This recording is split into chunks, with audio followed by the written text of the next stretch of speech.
Objective 4. Compute the arithmetic mean for a set of data.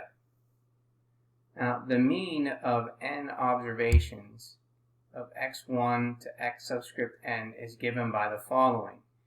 We call this x with a bar, so it's x bar, which is equal to the sum of the data values divided by n, which is the number of observations. Now, when we see x bar, that is considered a sample mean. The population mean is using the symbol, the Greek symbol mu, and you will see this as we go further with statistics. Now, a sample mean would mean, okay, for example, let's say that in our statistics class, we want to find the mean of the average height of our class. Now, the population mean would then to compare all the statistics class at our school of the heights. So we would say, okay, what is the mean of our class compared to all the statistics class? So you would use this symbol for the population.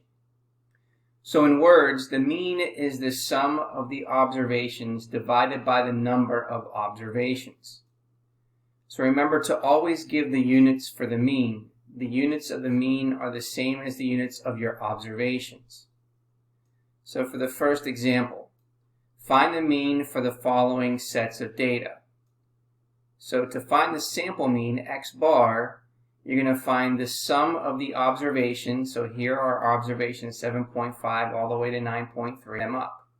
We have 1, 2, 3, 4, 5, 6, 7, 8. So we're going to divide that by 8.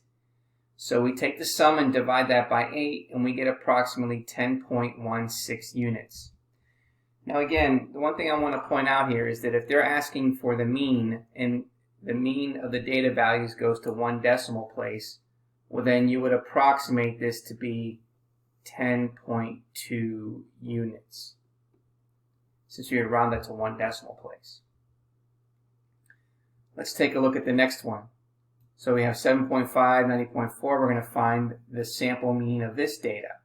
So the sample mean is take the total, so the sum, and divide by the total observations, which is 8. And that gives us a sample mean of approximately 19.79, which we can round that to 19.8 units. Okay, so what do you notice about the sets of data in parts A and B? Well, the one thing that we can notice is the fact that 13.4 was replaced with 90.4. So data set B included the outlier 90.4. Now, did it affect the mean? Well, it did. It increased the mean, because if you notice that the mean for the first data set was 10.2 units, and the mean for the second data set became 19.8 units. And then what do you think this means about outliers and its effect on the mean? Well, the mean is affected by outliers. So the mean is not resistant. So the two things that we have to now make note of is that the median is resistant to outliers, where the mean is not resistant to outliers.